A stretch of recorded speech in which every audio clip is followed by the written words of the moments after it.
Sir ఈ నెల 13వ తారీఖున శని హోమం జరిపిస్తున్నారని మేము వీడియోస్ లో చూసాం సార్. ఓకే. సో ఇప్పుడు వేరే రాష్ట్రాల నుండి ఆ హోమం డైరెక్ట్ గా జరిపించుకోవడానికి వస్తే సో ఏదో యాగశాల అని విన్నాము.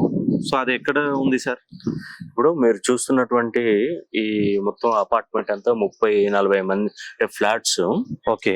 దాదాపుగా వాళ్ళకు సపరేట్ రూమ్స్ ఇస్తామండి శని హోమానికి వచ్చిన వాళ్ళకి. ఓకే. ఈ కార్ పార్కింగ్ ఏదైతే ఉందో ఈ స్థలం మొత్తం కూడా ఓకే. మనం హోమగుండాలు ఏర్పాటు చేస్తాం.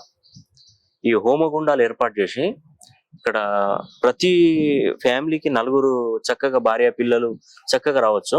ఓకే. అదేవిధంగా వరంగల్ కూడా మనం ఎక్స్ప్లోర్ చేయొచ్చు. ఇది Tourism. వరంగల్ లో టూరిజం లో ఇక్కడ భద్రకాళి అమ్మవారు టెంపుల్ ఉంది. ఓకే. 1000 స్తంభాల అవును. గుడి ఉంది. ఇక్కడ వచ్చేసి కిలా వరంగల్ ఫోర్ట్ వరంగల్ కూడా ఇక్కడ ఉంది. అవును సార్. వాళ్ళకు అకామిడేషన్ చక్కటి accommodation and food facility. Food కూడా మీరే ప్రొవైడ్ చేస్తారు? హోమం కూడా జరిపిస్తాం ఇక్కడ యాగశాలలో. అదే సార్ చూసాము ఇప్పుడే.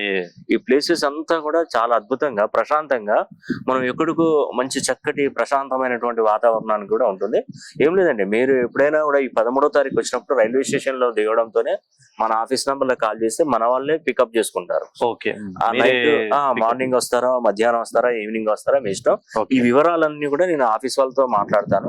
ఓకే. సో మీకు ఎక్కడ కూడా ఎలాంటి డిస్టర్బెన్స్ లేకుండా చక్కగా ఫ్యామిలీతో హ్యాపీగా వచ్చి నేను ఇక్కడ శని హోమం, లక్ష్మీ కుబేర హోమం, మృత్యుంజయ హోమం, చిన్న పిల్లలకి చదువుల విషయంలో సరస్వతి హోమం, ఓకే, ప్రతి ఒక్క హోమం, ఒక శని హోమం అనే కాదు, ఏదైనా ఏ సమస్యలతో బాధపడుతున్నా కూడా ఒకసారి వచ్చి ఇక్కడ మంచిగా చక్కగా ఈ ఏరియాను ప్రశాంతంగా లొకేట్ చేసుకొని వస్తున్నారు. కాబట్టి ఇక్కడ మీకు ఎక్స్ప్లోర్ చేయడానికి అన్ని టెంపుల్స్, దేవస్థానాలన్నీ దర్శించుకొని ఇక్కడ హోమం జరిపించుకొని ప్రశాంతంగా మీరు వెళ్ళిపోండి. ఎంతో అద్భుతంగా మీకు మంచి జరగాలని కూడా ఆ చక్కగా పరమేశ్వరుని నేను మనసా వాచా కోరుకుంటున్నాను.